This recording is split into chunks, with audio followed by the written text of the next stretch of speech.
مریم نواز مسلم league نون کی مقبول ترین رہنما کے طور پر جانی جاتی ہیں۔ عوامی مقبولیت کا کوئی بھی سروے اٹھا کر دیکھ لیں، مسلم لیگ نون میں جو مقبولیت مریم نواز کے حصے میں آئی ہے، کوئی دوسرا رہنما صرف اس کا تصور ہی کر سکتا ہے۔ اس کی سب سے بڑی وجہ مریم نواز کی پارٹی کے لیے شاندار خدمات اور لازوال قربانیاں ہیں۔ والدہ کو بستر مرگ پر چھوڑ کر آنا، جیل میں قیدیوں کے دوران آخری سانسیں لیتی والدہ سے فون پر بات نہ ہونے کی اذیت سہنا، ایک کمرے میں بیٹھ کے کسی کے خلاف الزامات کی لسٹ بنانا بہت آسان ہوتا ہے۔ جیل سے والدہ کے جنازے اور تدفین میں شریک ہونا، والد کے سامنے گرفتار ہونا، نیب پیشی کے دوران قاتلانہ حملے کا سامنا کرنے سے لے کر اپنے والد کی سخت گیر بیانیے کو تھامنا بلا شبہ بہادری کی اعلیٰ مثالیں تھیں۔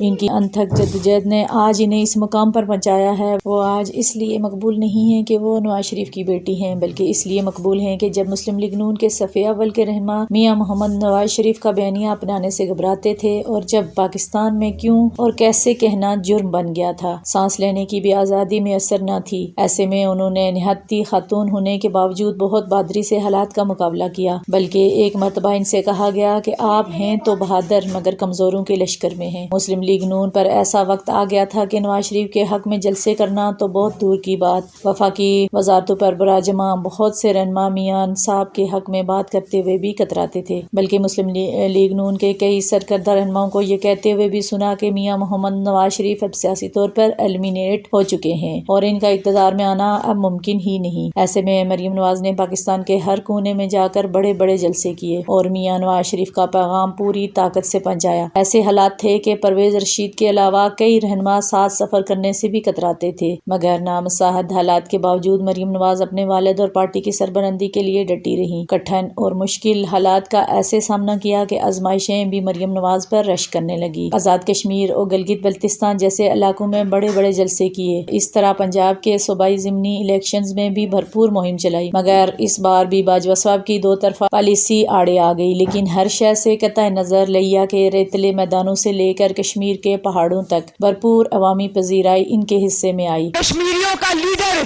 کیا عمران خان جیسا بزدل انسان ہو سکتا ہے؟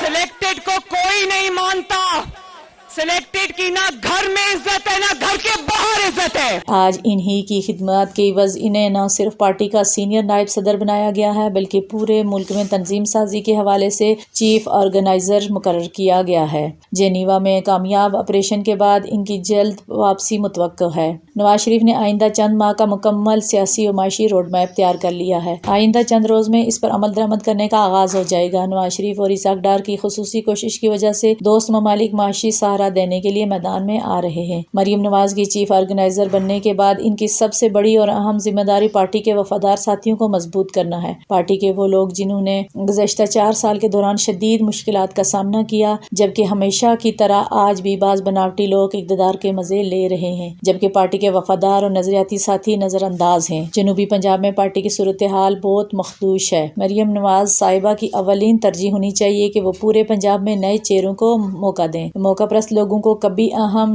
تنظیمی ذمہ داریاں نہ دیں۔ آج ان کی قائدانہ صلاحیتوں کا باقاعدہ امتحان شروع ہوا چاہتا ہے، اور دلچسپ بات یہ ہے کہ انہیں سب سے زیادہ مزاحمت کا سامنا اپنی ہی جماعت کے اندر سے کرنا پڑے گا، مگر آپ نے اپنے والد کے نظریے اور فکر کو مشعل راہ بنانا ہے اور ان کی طرح بڑے سے بڑے دباؤ کے باوجود اپنے وفادار ساتھیوں کو نظر انداز نہیں کرنا۔ وزارت عظمیٰ کسی بھی سیاستدان کی خواہش ہوتی ہے اور آپ کی بھی ہونی چاہیے، یہ ایک فطری عمل ہے۔ حالیہ ذمہ داری آپ کے مستقبل کا تعین کرے گی۔